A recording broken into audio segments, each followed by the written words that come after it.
기도하고 시작하겠습니다. 사랑의 아버지 하나님 감사드립니다. 우리 하나님 말씀 안에서 지낼 수 있게 해주시고 또 오늘 제3권 언약의 등불 예수님의 족보에 대해서 상고해 볼 수 있는 시간 허락해 주시니 감사드립니다.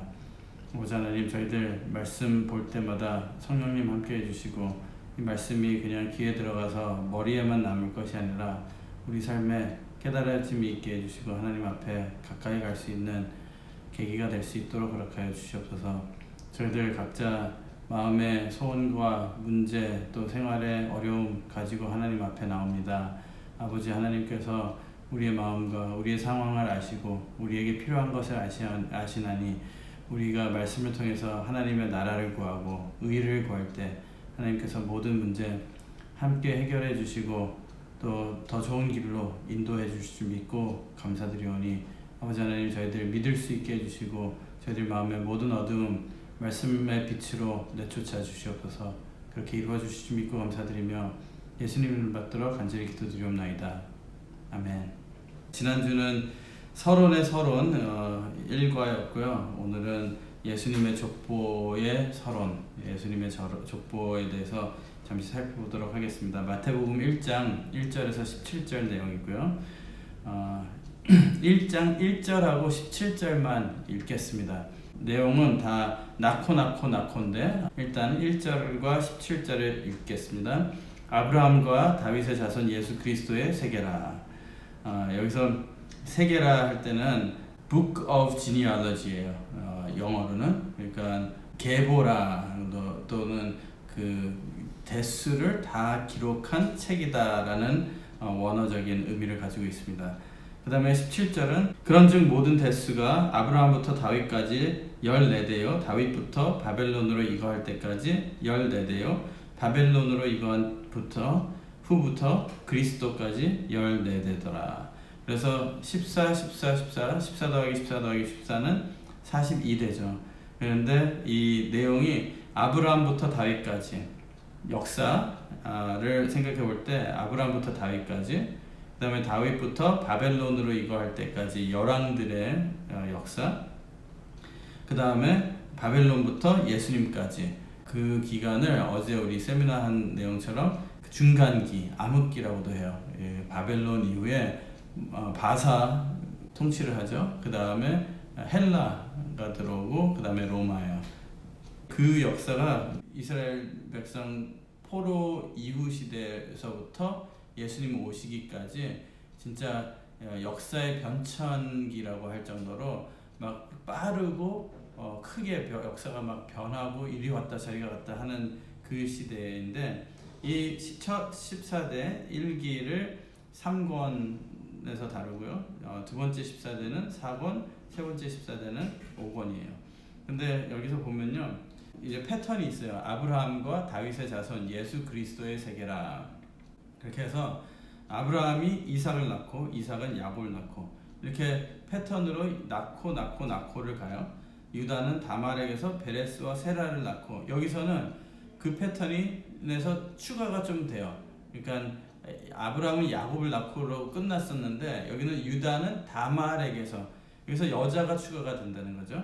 여자가 다말에게서 베레스와 세라를 낳은 게 의미 있는 일이라는 거죠. 그러니까 다말의 이름이 중요하기 때문에 다말을 끼워 넣었다는 거예요. 아브라함은 사라를 통해서 이삭을 낳고 그걸 안 했잖아요. 다 아는 내용이기도 하지만 여기서는 하나님께서 주로 이렇게 족보에도 그렇고 성경에 패턴으로 쭉 가다가 패턴이 좀 달라질 때가 있어요. 추가가 될 때가 있어요. 우리가 창세기 5장 족보에도 그 공부를 했었는데 추가되는 내용은 하나님이 우리가 좀 더 자세히 봐라 하는 그런 내용이에요. 그래서 헤스론을 낳고 람은 아비다랍을 낳고 하다가 또 살몬은 5절에 라합에게서 보아스를 낳고 라합에게서 보아스를 낳고 그래서 다말에게서 라합에게서 그 다음에 보아스는 룻에게서 오벳을 낳고 오벳은 이새를 낳고 이새는 다윗 왕을 낳으니라. 이게 추가되는 단어들을 동그라미 하는 건데요. 그 다음에 다윗은 우리아의 아내에게서 이게 밧세바죠. 우리아의 아내에게서 솔로몬을 낳고 쭉 가다가 이제 여기까지 다윗까지가 1기예요. 1기. 그래서 이렇게 쭉 가다가 추가되고 낳고 하다가 이제 마지막에 야곱은 마리아의 남편 요셉을 낳았으니 마리아에게서 그리스도라 칭하는 예수가 나니라. 그런즉 모든 대수가 아브라함부터 다윗까지 14대요 다윗부터 바벨론으로 이거할 때까지 14대요 바벨론으로 이거한 후부터 그리스도까지 14대더라. 족보를 공부한다 그러면요, 주로 처음부터 타이틀부터 족보라고 하면은 관심이 떨어지더라고요. 모든 사람들이 이거는 안 들어도 되겠다 또는 이거는 좀 힘든 공부가 되겠다 그런 생각을 하는데요. 너무너무 중요한, 우리가 예수님을 믿는다면은 너무너무 중요한 족보가 이 마태복음 1장 족보입니다. 그래서 보면 마태는 마태복음을 기록할 때 예수님을 배척한 유대인들에게 예수님이 진정 그들이 기다리던 메시아라는 것을 증거하기 위해서 기록한 거예요. 이 복음서나 서신, 신약의 서신 보면은요, 기록하는 대상이 있어요. 근데 마태는 유대인이었고 대상도 유대인이었어요. 그러니까 그 당시에 거의 대부분의 유대인들은 예수님이 이단으로 정죄받아서 십자가에 달려서 돌아가셨다라고 생각을 해요. 그렇기 때문에 마태복음을 기록할 때 이것을 읽을 사람들은 예수님을 아직도 이단이라고 생각하는 유태인들이라는 것을 알고 마태는 기록을 한 거죠. 다시 말해서 마태는 예수님을 잡아 죽인 유태인들을 전도하기 위해서, 그들의 마음을 그들이 예수님을 깨닫게 하기 위해서 이것을 마태복음을 기록했다고 해도 과언이 아닌, 그러니까 대상은 유대인들에게, 그들에게 너희가 얼마 전에 십자가에 달아서 죽인 그 죄인 예수는 죄인이 아니라 너희들이 지금까지도 기다리는 메시아다라는 것을 증명을 해보여야 되는 거예요. 그 증명을 하기 위해서 처음부터 시작을 족보로 시작했어요. 뭐냐고요? 그 족보는 이스라엘 백성들에게는 족보가 엄청 중요하기 때문이에요. 어떤 사람의 정체, 어떤 사람의 퀄리티 또는 믿을 만한 사람인가, 그 배경을 알기 위해서는 족보를 따지는 사람들이기 때문에 예수님을 소개할 때 족보로 시작했다는 거죠. 그렇다면 우리도 마태복음을 읽으면서 예수님에 대한 증거를 볼 수가 있어야 돼요. 마태가 이 족보를 기록한 목적이 예수님을 증거하기 위한 거기 때문에 우리도 보면서 그것을 깨달아야 된다는 거죠. 그래서 오늘 볼 것은 이 유대인들이 이 족보를 볼 때 그들의 눈에는 뭐가 보였느냐. 우리가 읽을 때는 그냥 잘 모르는 이름들이 기록되어 있잖아요. 근데 그들이 볼 때는 이 족보의 내용이 무엇인가, 마태가 강조하는 내용이 무엇인가. 그래서 첫째, 이 한 가지 우리가 기억해야 되는 것은 14단위로 나뉜 이유, 14대라고 나뉜 이유 중에 하나가 여러 가지 설명을 들을 수가 있어요. 14는 7 곱하기 2다. 그래서 7은 완전수 곱하기 더블이에요. 더블. 그러면 강조예요. 강조. 완전히 완전하다. 두 번째는 달이, 초승달이 좀 더 커지고 해서 보름달이 되는, 그 다음에 이렇게 해서 다시 초승달이 되는 이 주기가 있잖아요. 이게 14일, 이게 15일, 이게 해서 14일. 이 기간이 14일 걸린대요. 그래서 유대 역사에 흥왕세에 쇠락된 그러니까 다윗까지 14대 아브라함부터 다윗까지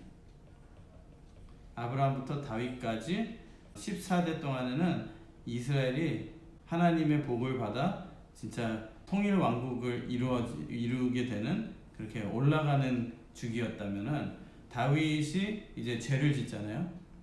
그 두 번째 14대는 다윗의 죄 지은 그 밧세바를 언급하면서 시작이 돼요. 그러니까 여기서는 다윗 왕이라고 그랬고 여기서는 그냥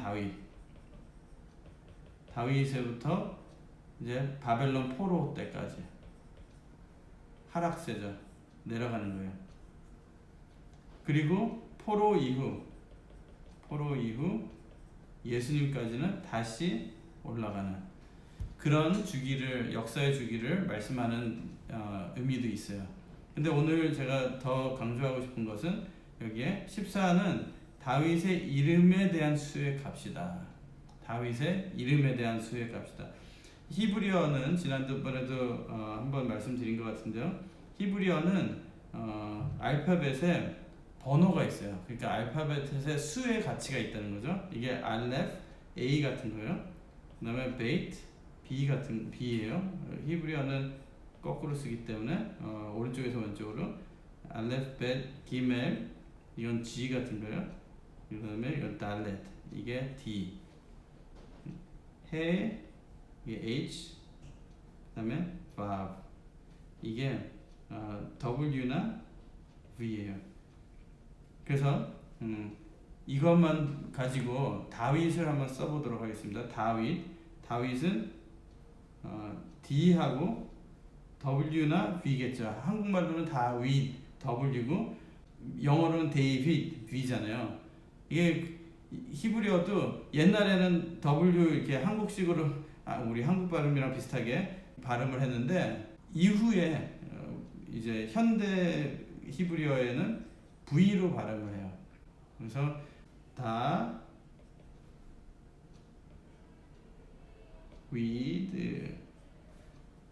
되겠죠. 그죠? 그러면 숫자로 보면요. 이게 1, 2, 3, 4, 5, 6이 돼요. 그죠? 그러면은 다윗의 숫자 값은 뭔가 이거를 영어로 변화를 하면은 DVD예요. DVD.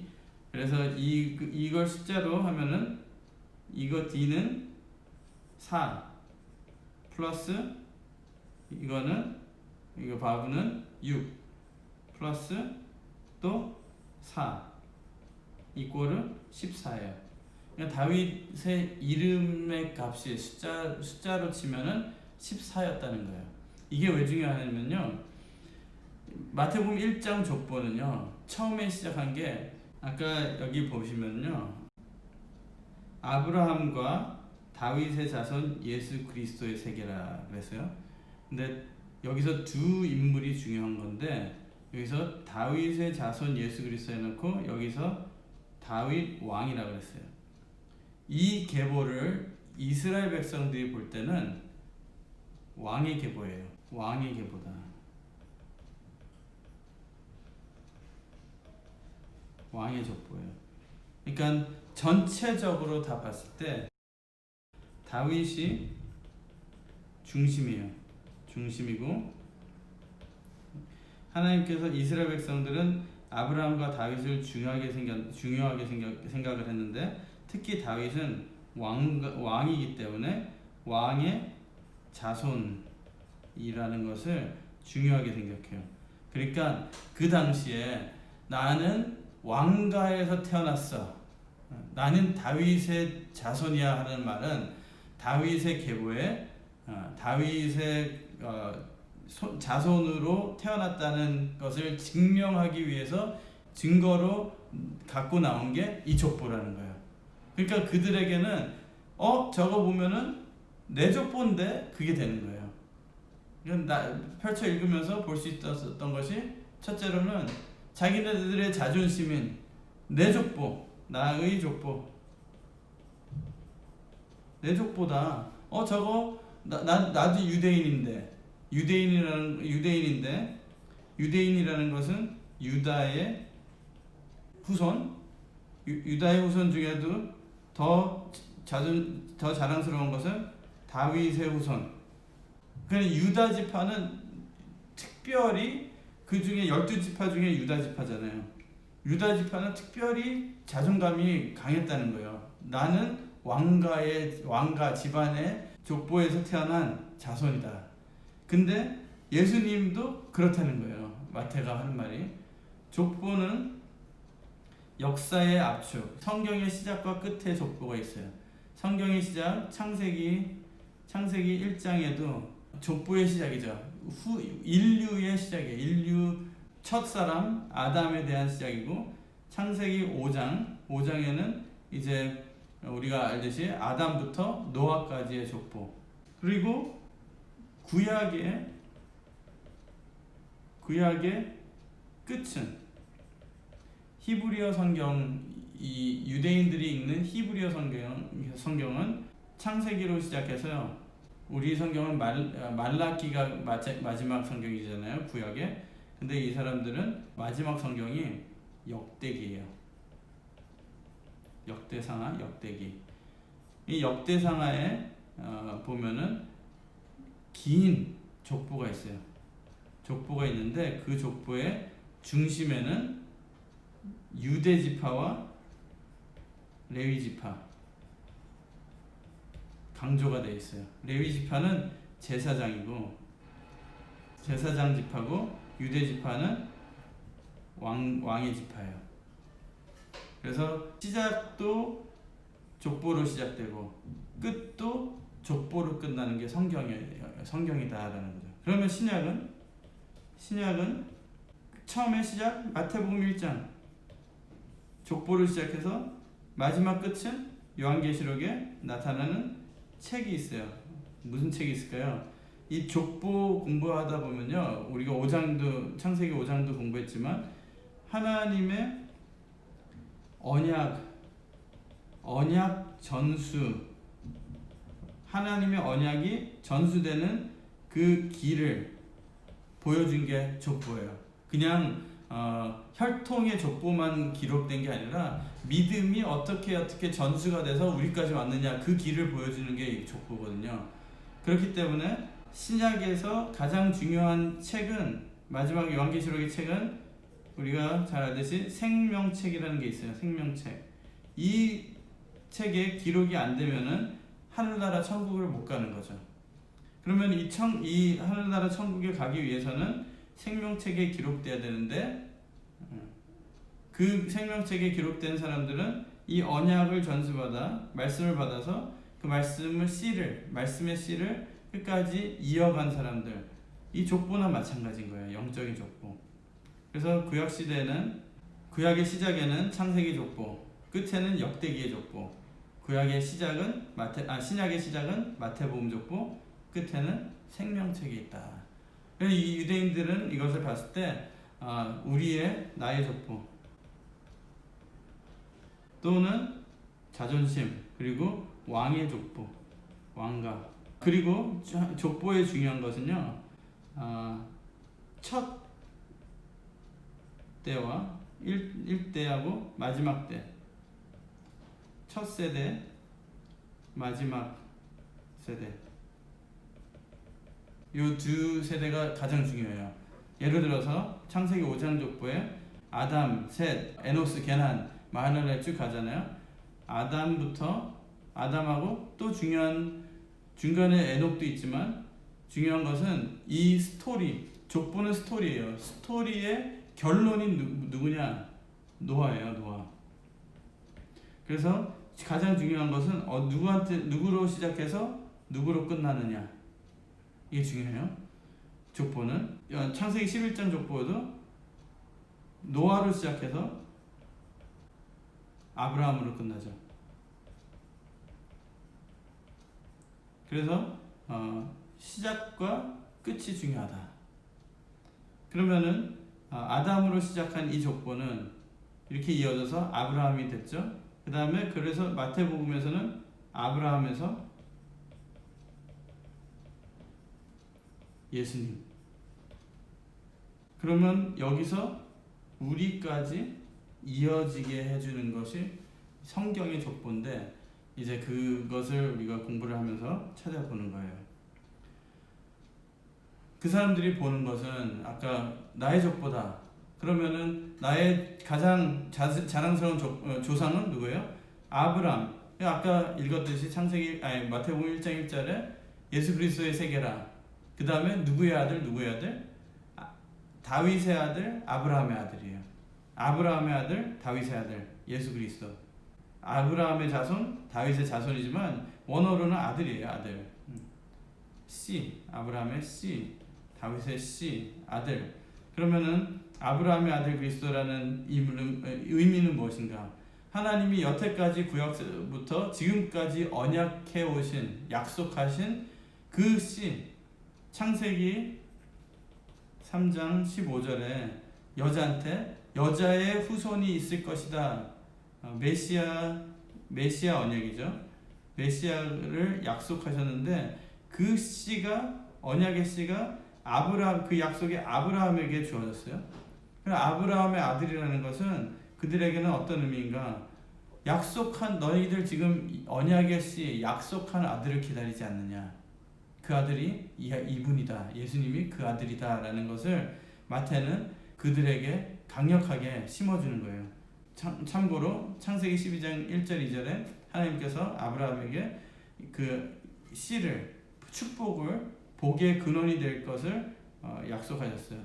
그 내용의 일부분이 12장 더 읽어보면요, 자손이에요. 후손, 언약의 약속. 히브리서 11장 11절, 갈라디아서 4장 22절, 28절 말씀. 그 당시에 이방인이 유대인으로 개종하면요, 이는 이제 아브라함의 아들이다라고 표현을 해요. 삭개오는 이방인이 아니었을 가능성이 많은데요. 삭개오에게도 예수님께서 삭개오가 회개를 하잖아요. 내가 속여서 버는 돈이 있으면은 4배나 갚겠습니다. 그렇게 하면서 예수님이 삭개오를 찾아왔을 때 회개를 해요. 그때 이는 아브라함의 아들이라는 것을 예수님께서 선포하셔요.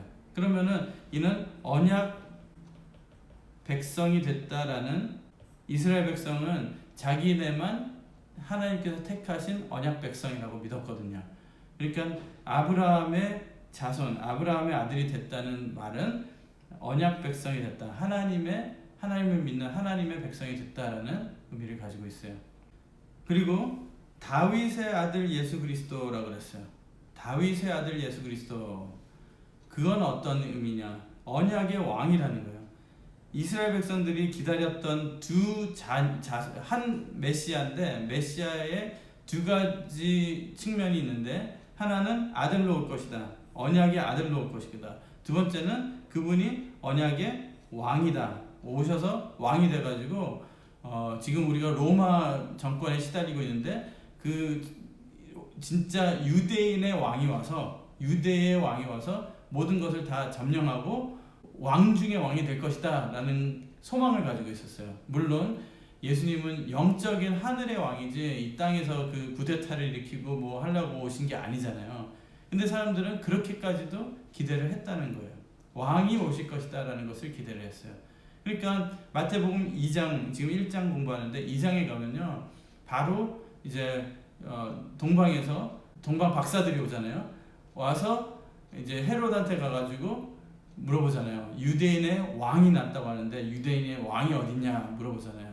그 유대인의 왕이라는 게 의미가 엄청 어마어마했던 거예요. 유대인의 왕이라는 것은 진짜 하나님이 보내주시는 그 왕, 언약의 왕이다. 하나님께서 왕을 보내주실 것이다 라는 그런 소망이 있었기 때문에 갑자기 동방에서 박사들이 와가지고 유대인들의 왕이 났다, 별을 봤다, 그러면은 헤롯이 진짜 바지에 오줌 쌀 정도로 놀랄 만큼 큰 의미 있는 내용이었다는 거예요. 모두가 기다리던 게 왕이거든요. 헤롯은 특히나 정통 유대인이 아니기 때문에 이두메 사람이었어요. 이두메 사람은 에서의 후손, 에돔 족속이었거든요. 그런 사람이 막 머리를 써가지고 줄타기 잘해가지고 간신히 차지한 게 이 왕자예요. 근데 그 왕자를 지켜야 되는데 진짜 왕이 왔다는 그 말. 그러니까 마태는 다시 한번 그것을 언급하는 거예요. 이 전체가 왕의 족보, 14라는 그 숫자로 강조를 한 왕의 족보. 처음에 시작도 다윗, 그리고 중간에 다윗, 다른 사람 이름은 한 번씩만 나와요. 근데 다윗의 이름은 2번이나 나오거든요. 그러니까 알게 모르게 다윗의 족보라는 것을 강조를 하면서 결국 이는 예수님은 다윗의 자손, 왕으로 오신 분이다 라는 것을 말하는 거예요. 태어나면서 유태인인 사람 중에 유다 지파만 다윗의 아들이라고 할 수 있었어요. 얼마나 자랑스러운 일이에요. 여기 아브라함의 아들이라는 표현은 유대인이 아니었어도 이방인이었어도 개종하면은 그렇게 불러줬는데 다윗의 아들이라는 것은 더 귀하게 여겼다는 거예요. 근데 예수님은 둘 다. 그리고 아브라함의 아들, 아브라함의 자손, 그 다음에 다윗의 자손. 이 두 개가 공통적인 게 있는데 그것은 바로 성전이 세워진 모리아 그 장소가 아브라함과 다윗과 관련이 있다는 거예요. 역대하 3장 1절 말씀 보면요. 솔로몬이 예루살렘 모리아 산에 여호와의 전 건축하기를 시작하니 그곳은 전에 여호와께서 그 아비 다윗에게 나타나신 곳이요 여부스 사람 오르난의 타작마당에 다윗이 정한 곳이라. 여기서 여호와의 전 건축하기를 시작하니 솔로몬 성전이 지어진 그 곳은 전에 여호와께서 아비 다윗에게 나타나신 곳이요. 그게 오르난 타작마당이에요. 그리고 모리아산은 어떤 일이 있었죠? 아브라함이 이삭을 바친 그곳이에요. 그러니까 아브라함의 믿음의 터고 다윗의 회개의 터예요. 여부스 사람 오르난의 타작마당, 사무엘하 24장과 역대상 21장에 내용이 있어요. 하나님의 허락 없이 자기 인간의 생각으로 내 능력이 무엇인가 하다가 다윗은 하나님께 의지하는 게 아니라 자기 군대 숫자를 의지하는 그 마음에 군대 개수를 해요. 그래서 하나님한테 야단을 맞습니다. 야단을 맞는데 어마어마하게 맞죠. 결국에는 회개하게 되는데 그 회개한 장소가 오르난의 타작마당이에요. 3일에 온역을 정하죠. 그 벌을 받겠습니다 했는데 7만 명이 죽어요. 그 온역 때문에. 온역이 페스틸런스잖아요. 지금 이런 팬데믹 같은. 근데 3일 만에 7만 명이 죽어요. 그래서 다윗은 하나님 앞에 회개를 하는데 이 오르난의 타작마당에서 회개를 하게 돼요. 그 믿음과 그 회개가 영적인 터가 되어서 성전이 세워졌다. 이스라엘 백성들은 다윗하고 아브라함 하면은 성전 그게 딱 연결이 돼서 당연하게 생각이 되는 거예요. 그 당시에. 그러니까 아브라함의 자손, 다윗의 자손 1절만 얘기를 해도 이 사람들의 머릿속에는 복잡해지는 거죠. 이제 우리가 죽였던 그 메시아, 그 예수가 여태까지 구약서부터 하나님이 약속하신 여자의 후손, 아브라함에게 약속하신 그 아들이라고 그 생각이 들죠. 그 다음에 다윗에게 약속하셨던 영원한 그 왕, 그분이라고. 그리고 우리가 지금 가장 중요하게 생각하는 성전의 터가 된 아브라함과 다윗, 그 성전의 터, 아브라함과 다윗의 삶은 결론은 성전이었다는 거예요. 예배, 성전. 거기에 주인공이 이분이었다고 그런 결론이 자동적으로 나게 되는 거예요. 이 사람들한테는. 두 번째는 이 족보를 봤을 때 수치스러운 족보라는 생각이 들어요. 왜냐하면 아까 말씀드렸지만 여자들이 포함되어 있는 족보거든요. 여자는 그 당시에 진짜 수에 쳐주지도 않는 존재였어요. 그런데 여자가 들어있다는 것. 그런데 그 여자들은 어떤 여자였어요? 라합 같은 사람 보세요. 이방인이었죠. 가나안 사람이었어요. 가나안 땅에 그것도 그냥 고급스러운 가나안 땅 이방인이 아니라 창녀였다는 거죠. 다말은요. 아까 다말, 라합, 룻이 있었잖아요. 근데 이제 1기만 생각해봐도, 그죠? 1기만 바세바 생각하면 바세바는 또 다윗이 바람 펴가지고 데리고 들어온 여자거든요. 다 수치스러운 여자들이에요. 룻은 모압 여자예요. 모압 여자는 하나님께 저주받아서 하나님의 성회에 들어오지 못하게 하겠다고 한 모압 사람들 중에 여자거든요. 다말은 자기 시아버지랑 관계해가지고 아들 난 사람이잖아요. 그러니까 다 이 스토리가 좀 그런 스토리들인데 이 사람들은 이 수치스러운 족보를 보고도 유대인들은 어떻게 생각했을까? 이 여자들 들어있으니까 가짜야. 그러니까 예수님도 잘 따져보면요. 이 세대를 올라가 보면요. 예수님도 100% 유대인이 아니었다는 걸 증명하잖아요. 할머니 중에 모압 사람도 있고 가나안 사람도 있어요. 그죠? 그러니까 그 당시에 이런 족보는 내세우지 않았거든요. 좀 수치스러운 거는 다 숨기고 감추고 나타낼 만한 것만 나타냈는데 이거 수치스러운 족보예요. 근데 아까 그랬잖아요. 이거 내 족보네? 그러니까 수치스럽지만 뭐라고 할 수가 없는 거예요. 자기들도 같은 족보에서 났거든요. 그런데다가 그들이 생각하기에 이 할머니들이 없었으면 우리가 지금 존재할 수가 없다라는 것을 알고 있어요. 라합이 없었으면 이스라엘 백성들 살아남지 못했을 거고, 물론 하나님이 살렸겠지만 어쨌든 그 역사에서는 라합이 존경받는 영웅 같은 여자였어요. 그렇죠? 룻도 마찬가지예요. 다말도 없었으면은, 다말은 진짜 이 유대인들에게는 유대인의 유대 지파에 아까 말씀드렸듯이 그 자존심이 있잖아요. 그 자존심이 다말 때문에 이어진 거거든요. 안 그랬으면은 유다잖아요. 유다가 자녀를 더 이어서 그 족보를 이을 수가 없었던 내용이거든요. 이거는 다음 주나 다다음 주에 생각을 더 자세히 해보겠습니다. 그래서 구속사는 구속받은 사람들의 역사라고 할 수 있어요. 이 여자들 보면서 잘난 사람 하나도 없고 깨끗한 사람 하나도 없어요.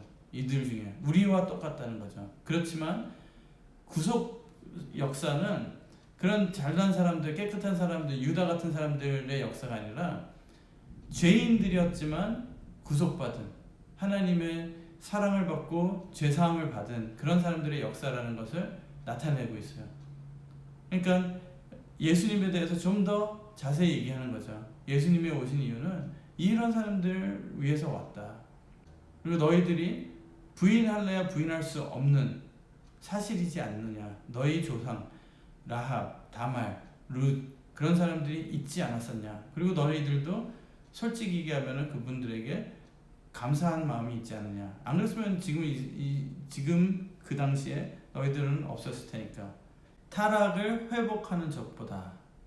저주를 푸는 족보이다라는 것을 볼 수가 있습니다. 세 번째, 그들이 볼 수 있는 이 족보를 볼 때 보는 내용이 뭐냐면은 42대였다. 42대. 딱 42대라는 것을 봤을 때 여러분들의 마음에는 무슨 생각이 들어요? 아브라함 때부터 예수님 때, 아브라함은 주전 2166년에 태어났어요. 예수님은 주전 4년에 태어났어요. 그러면 2162년 동안에 42대? 말이 되나요? 한 대가 일대가 약 25년에서 30년인데 1대가 뭐냐면 내가 내 자녀를 낳을 때까지에 태어나서부터 자녀를 낳을 때까지 아들을 낳을 때까지 그 다음 대를 이어갈 그 씨를 낳을 때까지 그게 25년에서 30년으로 평균을 낼 수가 있어요. 근데 이거 훨씬 많거든요. 그래서 이들이 보는 것은 여기 마태복음은 특이하게도 구약에서부터 이어지는 족보로 시작한다. 그들이 보기에 이건 조작된 족보다. 조작됐다. 그들은 조작을 안 했느냐? 조작했죠. 조작했어요.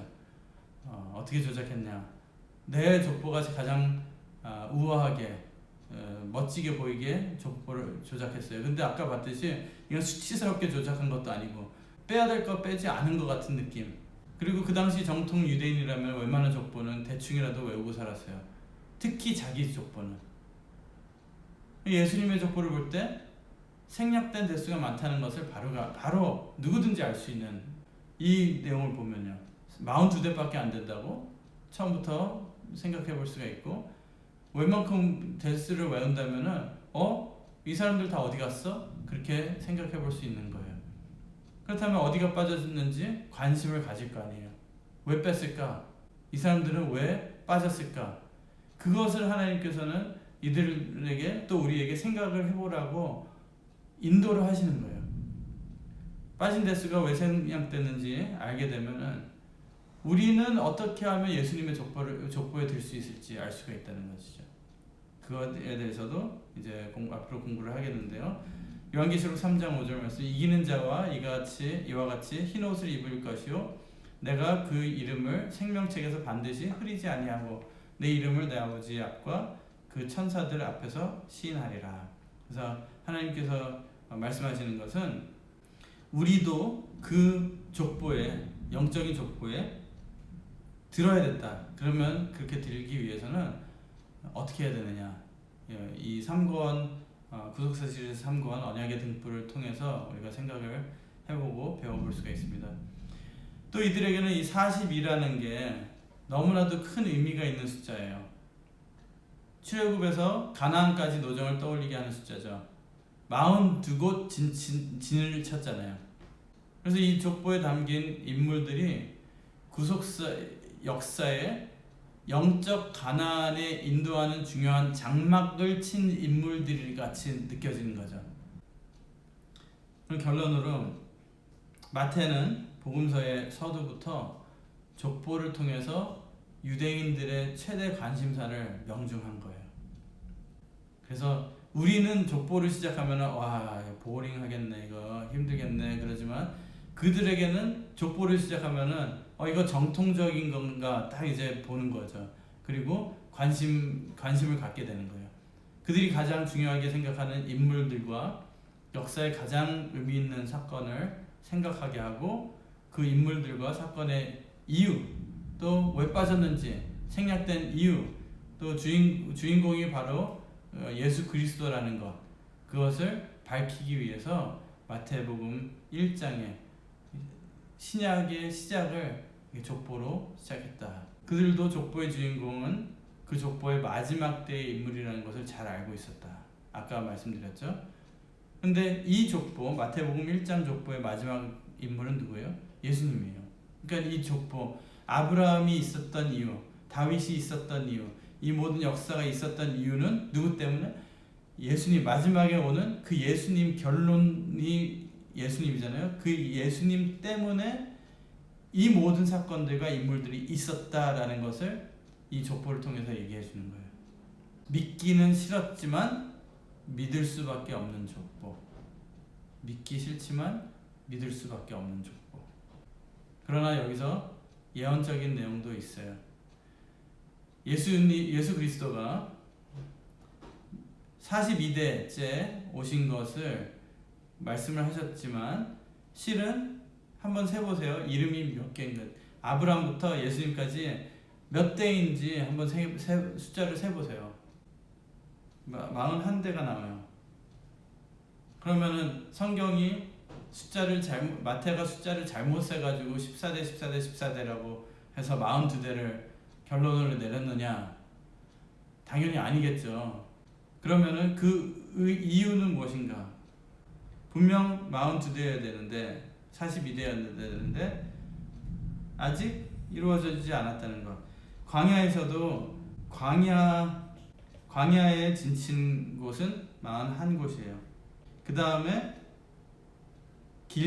마지막 길갈은 가나안 안에 들어가서 요단강 건너서 가나안의 한 곳.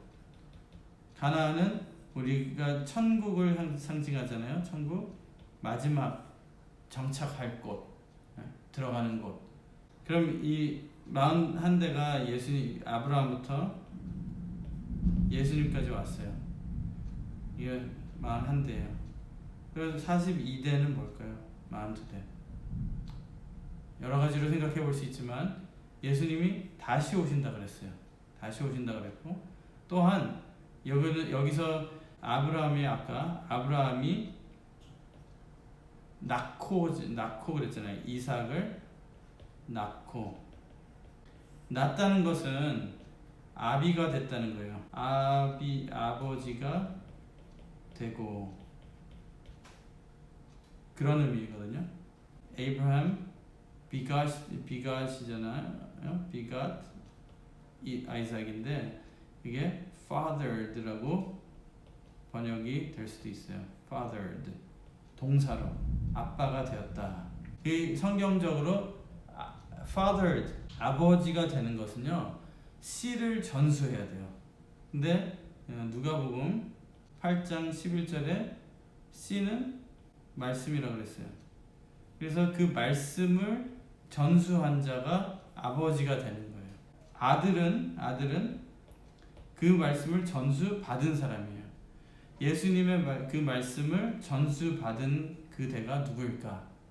바로 우리라는 거예요. 우리가 마지막 이 42대가 되어야 된다는 것을 믿으시기 바랍니다. 그러면은 마지막으로 히브리서 11장 39절 말씀, 히브리서 11장 39절 말씀 보면요, 이 사람들이 다 믿음의 조상들 얘기하는 거예요. 아벨부터 시작해가지고 쭉 다 믿음으로 말미암아 증거를 받았으나 약속을 받지 못하였으니 이는 하나님이 우리를 위하여 더 좋은 것을 예비하셨은즉 우리가 아니면 저희로 온전함을 이루지 못하게 하려 하심이니라. 이 릴레이의 마지막 바톤 든 자가 우리라는 것을 얘기하는 거예요. 그러니까 이 42대 릴레이의 마지막 바톤은 우리에게 주어졌다라는 거죠.